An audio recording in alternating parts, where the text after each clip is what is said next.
Welcome to Owning Pleasure as a Black Woman, where we celebrate the joy in just being you. I'm Natasha, your certified sex and intimacy coach and clinical sexologist. Just call me your guide to unlocking pleasure.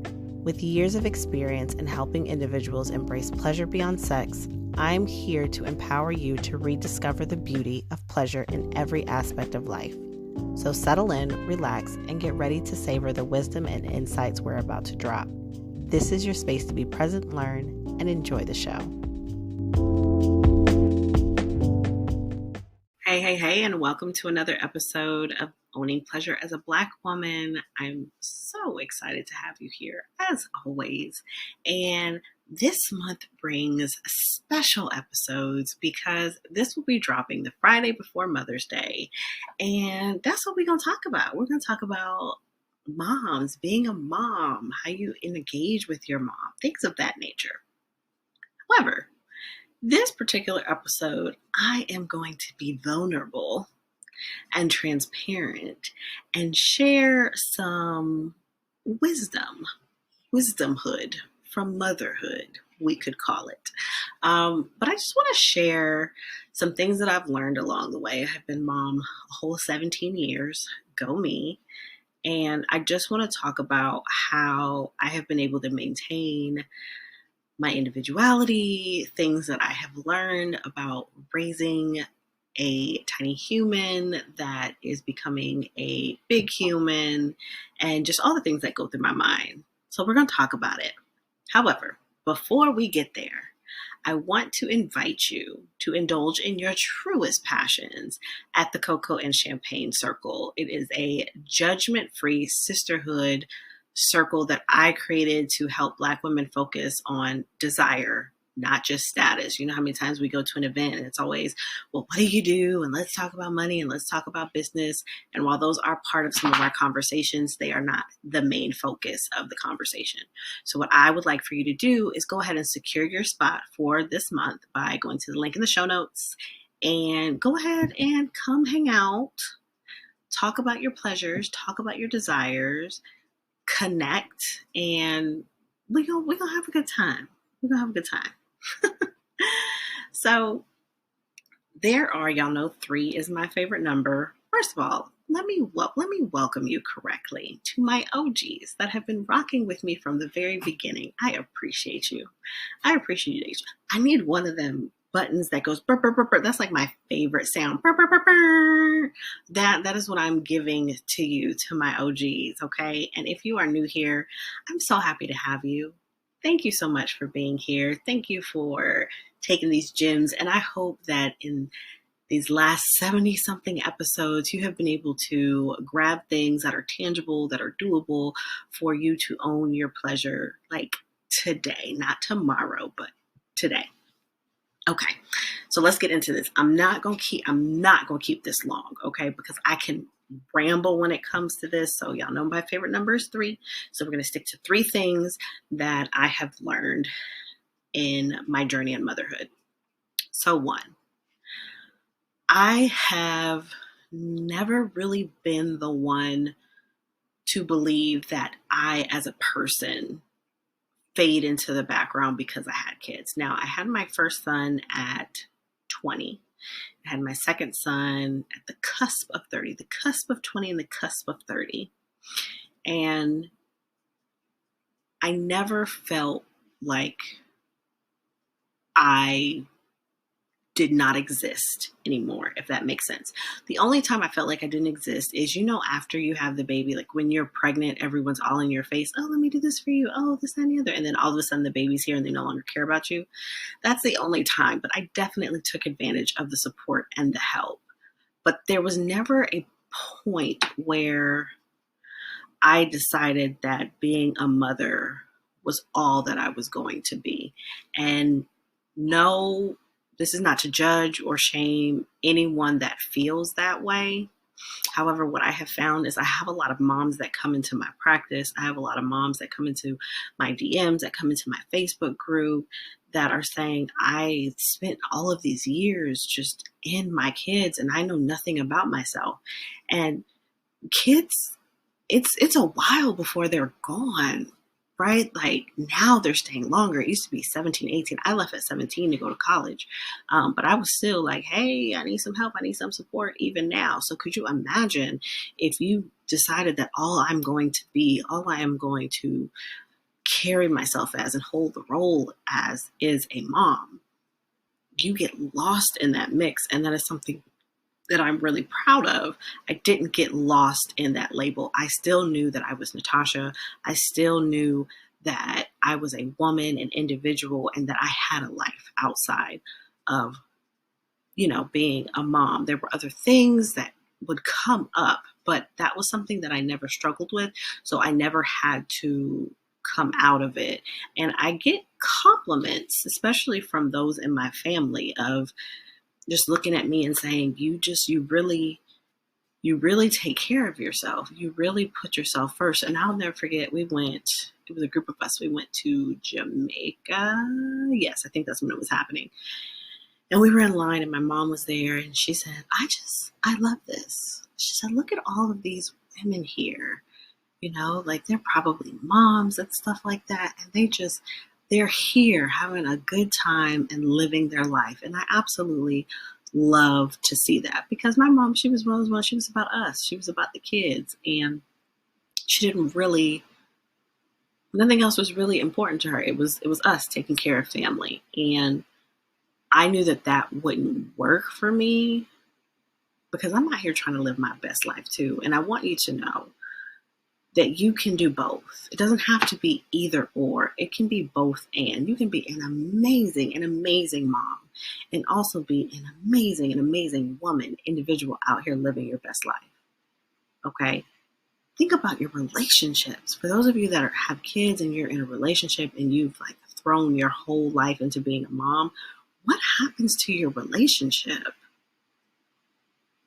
What happens to fostering that and getting to know that person? Because just like you've become a mom, they've become a parent too. So they've changed. And have you taken the time to get to know who they are throughout this journey? Do you all still like each other? Man, children can really put a strain on your relationship. It really can. And if you are not being intentional about checking in and prioritizing the health of your relationship, it can dwindle. As soon as those kids leave, you realize it has been 20 something years. I don't know you. I'm not even sure I like you because I don't know who you are, which makes perfect sense, right? Like you can run a business with someone and not really take the time to get to know them. So you can pay the bills. You can make sure that the house is standing. You can do the family trips and raising the kids. That to me is similar to running a business. It's a well-oiled machine. But when it comes to it's just the two of us and we have to have a conversation and we need to be intimate, I don't know you like that.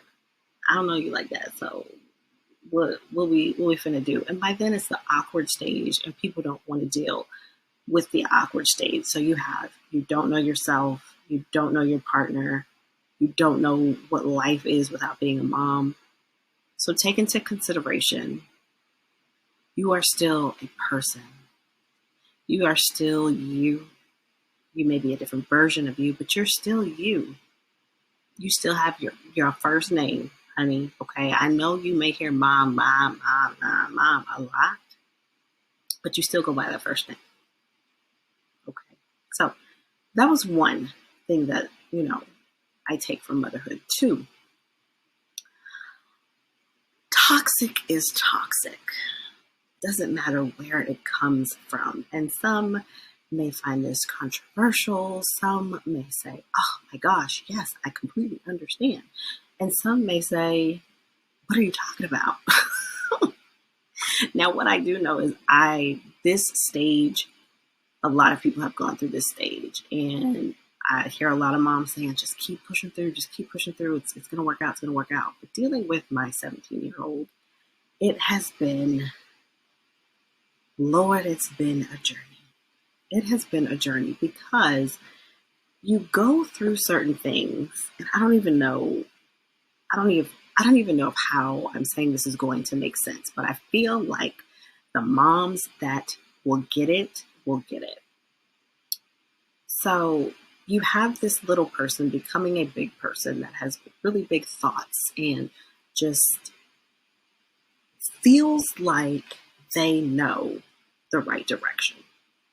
And no matter how many times you tell them that that direction is a cliff, and if you keep going in that direction, you will fall off the cliff. And there's a sign right there that says, do not go in this direction. It's a cliff. But this little person becoming a big person keeps saying, oh, but no, no, no, no. We can't go this way. We can't go this way because my friend told me we can go this way, and we can go this way. I know we can go this way. And you're like, no, no, we can't. We can't go that way. And then all of a sudden they want to lose their shit. It's the nicest way to say it. Because you're trying to protect them, because you're trying to open their eyes to the fact that you are in danger, and they so badly want to be right, and they so badly want to argue you down because they want to go off this cliff. Okay. So at some point, I, as a mother, had to really choose me and make decisions that were about my health, my mindset, and how I was going to be able to continue to show up in my life. The arguing and the moodiness and I'm not able to hear that the gaslighting. There are so many moments where I'm just like listening to my child say something. I'm like, are you serious right now? Are you serious right now? Like, if you were a normal person in the street, I would just keep walking, because who you are choosing to be because you are trying to prove a point, or you just so badly want to go off of that cliff, at some point, with a lot of support and a lot of therapy on both parts, you let them walk to the cliff. You just let them walk to the cliff. And that, I think that has been something that I have learned a lot in the past 2-3 years. Dealing with the little person becoming a big person is, yes, I am a mother. Yes. Yes, I am a mother. However, just like in wisdom number 1, I am a person. And there's only so much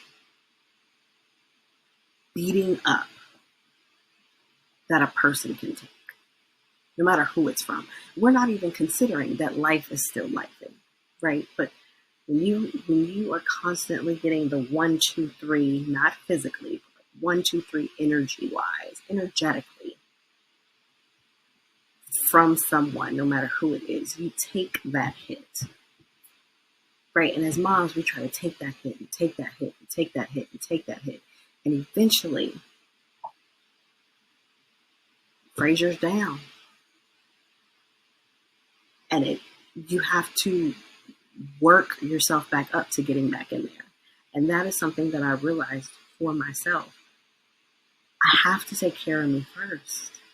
As much as I love you and I want the best for you, and I won't say that I will run out all my resources, but I will be dang close to running out all my resources for you. At some point, I have to take care of me, and I have to do what's necessary for the both of us. Because I'm a person, and there are just certain things as moms we don't deserve to go through. You do not deserve to go through. So, I don't know if that made sense to you, but I really feel like those that get it, y'all will get it. Y'all will get it, because it's hard. It's like on one side of your brain, it's like, gosh, this is my child. But on the other side of your brain, it's like, but this is a person. This is a person treating another person really not great. Really not great. Someone that you need everything from me, right? Like you will need something from me before I will need something from you. And so to take the verbal daggers, because the one that you love the most is the one that you want to go after the most, because you want to prove your point, because you want to go to that cliff, because you want to prove it's not a cliff, even though everyone knows it's a cliff. And the mom is usually like the last one standing, right? Like it's like pew, pew, pew, pew, pew. Everybody's like, oh no, you got this. You got this. This is too much for me. And it's usually the mom. It's us, the last one standing, that's like, I can continue to take the shots. I can continue to take the shots. And it's like you get knocked down and you get back up. I can continue to take the shots. And then one day you get hit with those last few shots and you can't get up. And so you have to make the decision to put yourself in a place of healing. And you know that a lot of it's not their fault. There are so many other influences on these children. They just have access to so much. And I mean, I have access to stuff, but not as much as the kids have these days. And they're so different. I'm sure every generation says, oh my God, these kids these years, they're so different. No, it's so different. It's so different. And at the end of the day, I have to do what is best for me so that I can show up the best version of me that I can while being a mom. And taking hit after hit after hit just ain't gonna do it. So that's where, you tap into the village. That's where you make decisions that they may not like. That's where, they deal with the consequences of their actions and get them the support that they need to be able to handle the consequences of their decisions. And it is not easy. I am here to say it is not easy, but it's necessary. And I just pray that all these women that have told me when they get older, they will understand and they will say, thank you. I hope that's the truth. And if you are someone that says that, I hope that you are telling the truth. I pray that you are telling the truth. So that's two. So one is own your identity outside of a mom. Two is we can only take so many hits as a person. Okay, we can only take so many hits. And what would be my third wisdom?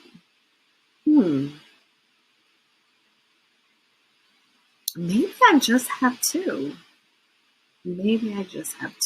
No, okay. So my third one is cherish the moments. I know that may sound really cliche, but I look at my children's faces and I see, so one is 17 and one is about to be 8. And I look in their faces and I see their faces changing moment by moment by moment. And while a lot of the decisions that I make business-wise and financially is, I ain't gonna sit here and lie, it's for me. Because there's a lot of things out here I don't want to do. It's people I don't want to deal with. And I just want to do what I want to do. Like that's just it. I want the freedom and the space to do what I want to do. But there's also a part of it that I want to give my children experiences that I had as a child and more. And I watch their faces, and every day their faces grow older and older and older. And the little one, he's getting this feisty, prepubescent little mood, and you just watch the baby disappear. There's like this moment where from the moment they're born till about 6, 7, they still have like their babiness. They're still the babiness. But then you watch, and every day that you look at them, they change. Every day you look at them, and their face has gotten a little older. They don't look like you as much, or they've gotten longer. My little one, I didn't realize how long he was till he started playing baseball. And I was like, oh my gosh, he's getting so tall. He's getting, even though he's always like, Mom, I'm getting as tall as you. But like cherish the moments because it goes by really, really fast. And I know I will miss them being small. I miss them being small. I love the baby stage. I love smelling their necks and their little baby scrunches and like all of the baby phase. Not the sleeping, but everything else. I love the baby stage. But I can also be very, very honest and say I'm excited for them being self-efficient, self-sufficient, one or the other. Y'all know what I mean. I'm excited for that. I really, really scared sighted. It's, the world is what the world is.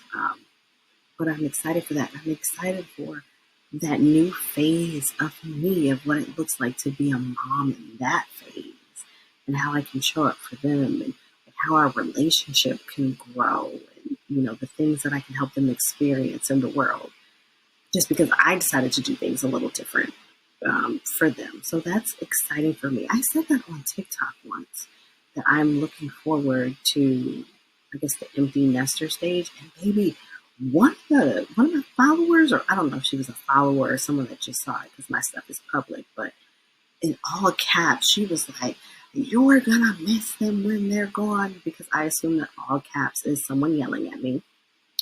"You're gonna miss them when they're gone. You need to love on them now." Blah, blah, blah. And I did a video. I was like, I don't know if you were yelling at me or not, but like, I know I will miss them. I'm very well aware that I will miss them and I will miss all of it. But I also know that it's going to be an amazing time for me because I will get to know me in a different capacity. They will get to know me in a different capacity. And it's a journey. It's a journey, and I'm excited for that journey of being a mom, but it's not here yet. So I was just making a statement, but it's not here yet. And motherhood is ghetto. Motherhood is ghetto, but it's thankless. Who is it? Thankless. But I love it. I really do. I love it. And I really love that we get to grow together in a sense of we all get to decide and figure out who we're becoming along the way, and that they get to watch me choose me. And so whenever they go out and they find partners, they'll want someone who chooses them just as much as they choose other people. That is what I'm hoping that they get from me. Like, my mom, she does self-care, she takes naps, she takes time off, she explores. I watch her frolic and play and laugh. And that's my hope for them, is that they spread that into the world of taking care of self first and allowing their partners to take care of themselves first, even if they come into motherhood or whatever direction that they choose to go, that they choose themselves first and allow other people to choose them first, because that's how they have the capacity for everyone else. That's how we have the capacity to be what we want to be to the people that we want to be to them, is choosing us first, putting our oxygen mask on first. So that was just a little glimpse into my life as a mom.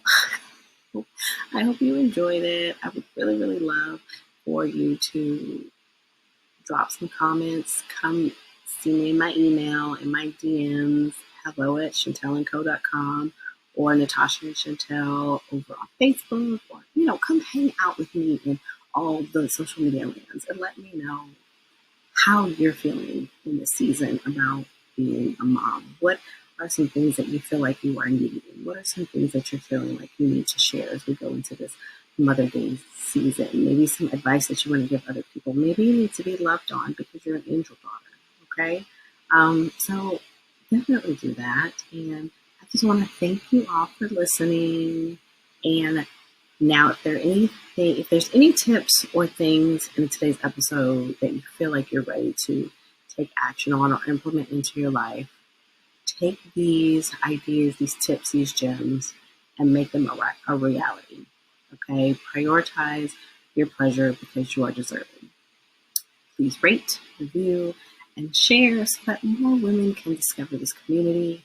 I appreciate you being on this journey, as always, with me to greater satisfaction as a Black woman. Until next time, bye. Happy Mother's Day.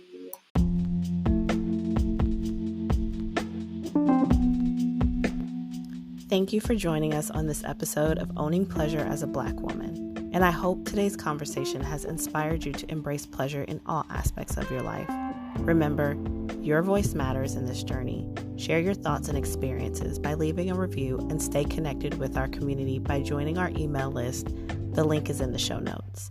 Together, we're redefining what it means to savor life and celebrate the joy in just being you. Until next time, keep prioritizing your pleasure because you are deserving. Take care and stay tuned for more empowering discussions. Bye.